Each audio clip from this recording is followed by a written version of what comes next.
El Señor esté con ustedes. Lectura del Santo Evangelio según San Lucas. En aquella ocasión se presentaron algunos y le contaron a Jesús lo que había pasado con los galileos, a quienes Pilato había dado muerte en el templo, mezclando su sangre con la de sus sacrificios. Jesús les contestó: ¿creen ustedes que esos galileos eran más pecadores que todos los otros galileos por haber sufrido esa desgracia? Yo les digo que no. Pero si ustedes no toman otro camino, perecerán igualmente. Y esas 18 personas que aplastó la torre de Siloé cuando se derrumbó, ¿creen ustedes que eran más culpables que los demás habitantes de Jerusalén? Les digo que no. Pero si no toman otro camino, todos perecerán igualmente. Jesús les puso además esta comparación. Un hombre tenía una higuera plantada en su viña. Fue a buscar higos, pero no halló.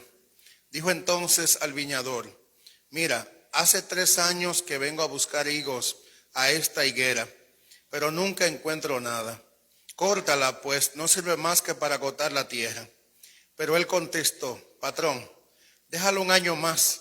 Así tendré tiempo para acabarle alrededor y echarle abono. Puede ser que así dé fruto en adelante. Si no, la cortarás. Palabra del Señor. Gloria a ti, Señor Jesús. Que por la palabra del Santo Evangelio sean perdonados nuestros pecados. Quiero destacar algunas enseñanzas de la primera lectura que hemos escuchado. Recordemos que el pueblo de Israel fue el pueblo elegido por Dios, y con este pueblo Dios hizo una alianza. Ustedes son mi pueblo y yo soy su Dios. Pero este pueblo muchas veces se apartó del camino del Señor, cometió infidelidad. ¿Y cómo se apartó del camino del Señor? Cuando el pueblo se olvidó de Dios y empezó a cometer injusticia, comenzó a maltratar, a olvidarse de los más pobres y demás. Y como consecuencia del pecado, de la infidelidad, le sobrevenía alguna desgracia. Entonces, una de las situaciones que vivió este pueblo es que vivió como esclavo en Egipto. Vivió como esclavo en Egipto.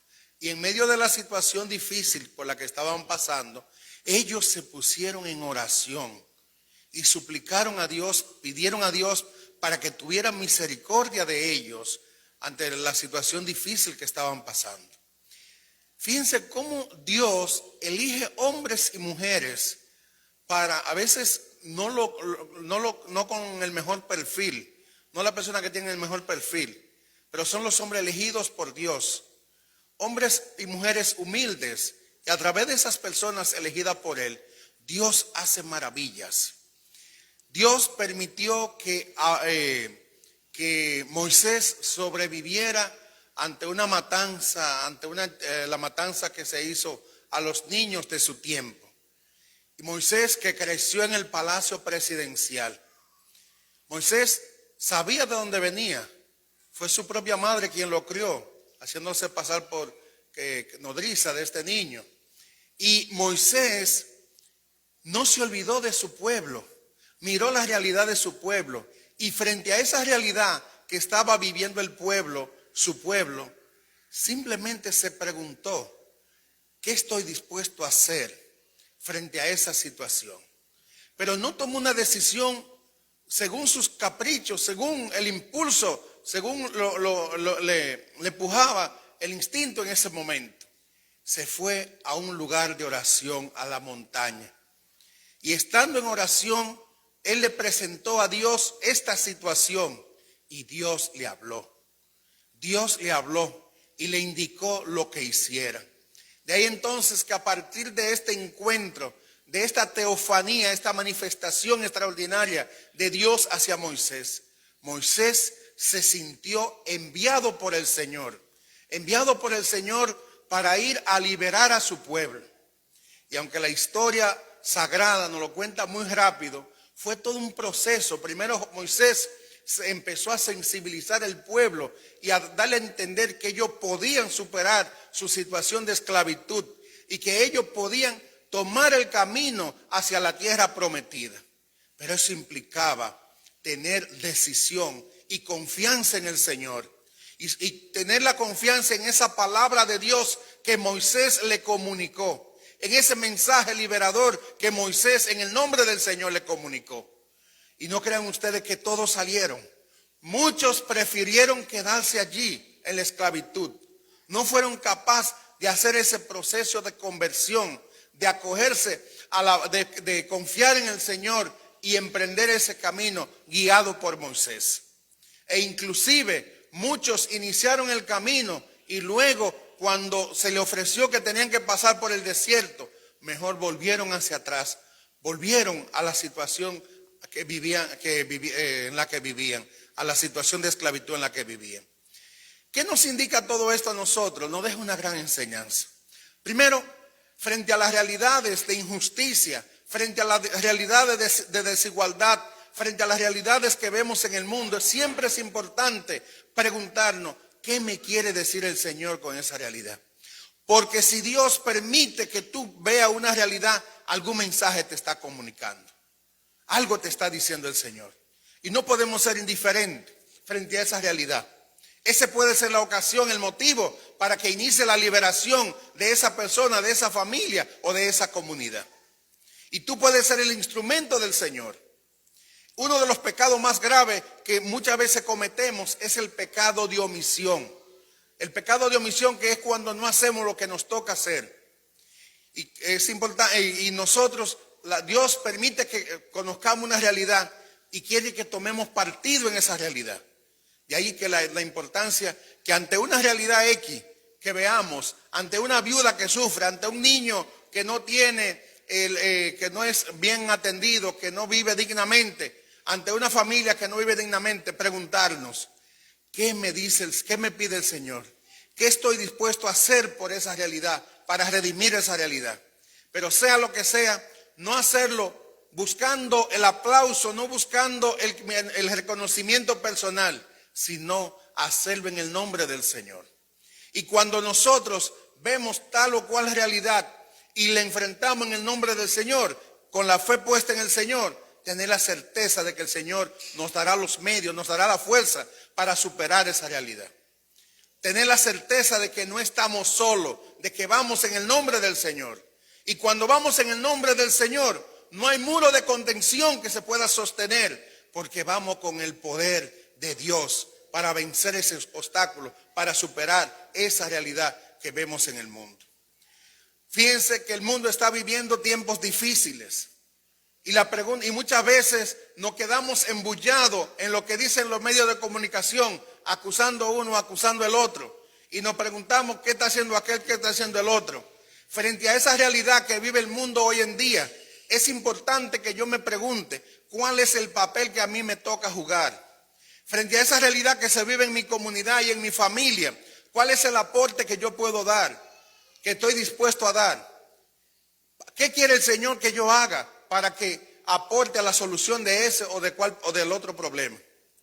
Saber que desde el día del bautismo fuimos elegidos por el Señor como fue elegido, fuimos elegidos y ungidos por el Señor como fue elegido y ungido Moisés para esa misión. Cada uno de nosotros tiene unas cualidades, tiene unos talentos y cualidades que debe poner al servicio de los demás, Pero eso implica estar dispuesto al servicio desinteresado. Implica que no pensemos egoístamente. Moisés tranquilamente pudo quedarse en el palacio viviendo como un príncipe, pero no, él pensó en la realidad de su pueblo y dejó su zona de confort, dejó su comodidad para irse a levantar y a liberar en el nombre del Señor a ese pueblo que estaba caído. ¿Y cuántas realidades, cuántas cosas podemos hacer en nuestro ambiente? Cuántas cosas que son pequeñas, pero sin embargo que traen grandes resultados podemos hacer. Por otro lado también, este texto nos invita a nosotros, aplicándolo un poco al tiempo que vivimos, a dar ese paso, a salir de la esclavitud del pecado e iniciar un camino hacia la tierra prometida. El Señor nos promete vida y vida en abundancia. Pero la vida en abundancia que el Señor nos promete, la felicidad que el Señor nos promete, implica que haya una conversión, implica que haya un cambio. Y esa conversión y ese cambio implica salir de la realidad del pecado en la que podamos estar, salir de ese vicio, salir de esa situación de pecado en la que estoy y dar el paso a esa nueva vida que nos propone Jesucristo. Y el tiempo de Cuaresma, que recuerden, son 40 días recordando los 40 años que pasó este pueblo de Israel en el desierto para llegar del desierto a la tierra prometida, que recuerda los 40 días que Jesús pasó en el desierto preparándose para su misión. Es un tiempo de preparación para que nosotros podamos dar el paso de la realidad del pecado en la que estemos a una vida resucitada. En fin, se nos invita a renacer de nuevo, a ser una persona nueva guiada por Jesús, una persona nueva que inicia un nuevo proceso, una vida renovada, una vida cambiada, una vida según la voluntad del Señor. El apóstol Pablo, en la segunda lectura que hemos escuchado, nos invita a evitar caer en la tentación. Y la mejor manera de uno evitar caer en la tentación es evitando la ocasión. ¿Qué dice Jesús? Si tu pie te hace pecar, ¿qué tienes que hacer? Córtate. Si andar por un camino, andar con una persona por ahí le hace daño, no vaya con esa persona. Y fíjense que la gente que anda en el mundo, quiere que todo el mundo ande igual que ellos. ¿Cuántos hombres por ahí que quisieran que ustedes que son hombres, que quizás ya se han recogido y viven una vida organizada, anden por los carrandales, cuereando y gastándolo de la familia por ahí? Pero eso, ¿qué hay que hacer? Evitar las ocasiones, evitar las invitaciones. O sea, no dejarnos arrastrar por el pecado. Si mirar algo nos hace daño, ¿qué tenemos que hacer? Dejar de mirarlo. Ven, eso es sacarse los ojos. Hasta incluso si saludar a alguien le hace daño, no le dé la mano a esa persona. Porque si le hace daño, me contaba una persona que estaba muy enamorada de una mujer, pero la mujer era casada. Mire, cuando yo le doy la mano a la mujer, me da un corrientazo, me decía ese hombre. Digo, pues no la salude, porque le va a hacer daño. Entonces, hay que evitar las ocasiones, evitar las tentaciones. Entonces, la conversión es un proceso. No se da de la noche a la mañana, pero debe ser un proceso continuo y permanente. Que si me hago el propósito y contando con el auxilio de Dios, que yo dé los pasos del lugar para superar esa situación de pecado y así iniciar esa vida nueva, esa vida guiada por Jesús. El texto del Evangelio, y me detengo en la última parte. Fíjense la parábola que nos cuenta Jesús, la comparación de la higuera plantada que no daba fruto. Pero vino este señor, el que trabajaba la finca del amo, del dueño, del patrón, y le dice, permíteme cavarle y echarle abono. Siempre es muy importante darle una oportunidad a la gente. Siempre tener la esperanza de que una persona puede cambiar, de que puede dar fruto. O en este tiempo de Cuaresma se nos invita a dar fruto de conversión. O sea, que se note que estamos en ese proceso, que se note que somos cristianos y que estamos viviendo la Cuaresma. Quizás sea necesario abonar esa tierra donde estamos para poder fructificar. Y la mejor manera de abonarla es viviendo, orando, ayunando, compartiendo con los demás, pero también la mejor manera es viviendo en comunidad, integrándonos a una comunidad, integrándonos a un grupo. Y quiero desafiar a los matrimonios que están aquí. Hay algunos matrimonios que después de la pandemia no se han integrado a las comunidades. Hay que salir detrás de esas higueras, detrás de esos matrimonios, para que se integren a las comunidades. La vivencia en la comunidad es fundamental para que nos mantengamos firmes. Porque cuando compartimos en comunidad nos fortalecemos los unos a los otros. La experiencia de uno ayuda al otro. Entonces, en ese sentido, procuremos y pensemos en esos matrimonios que quizás por una u otra razón se han alejado un poco y salgamos al encuentro. Esa es la higuera que debemos echarle abono para que vuelva y se integren a las comunidades y participen de la iglesia.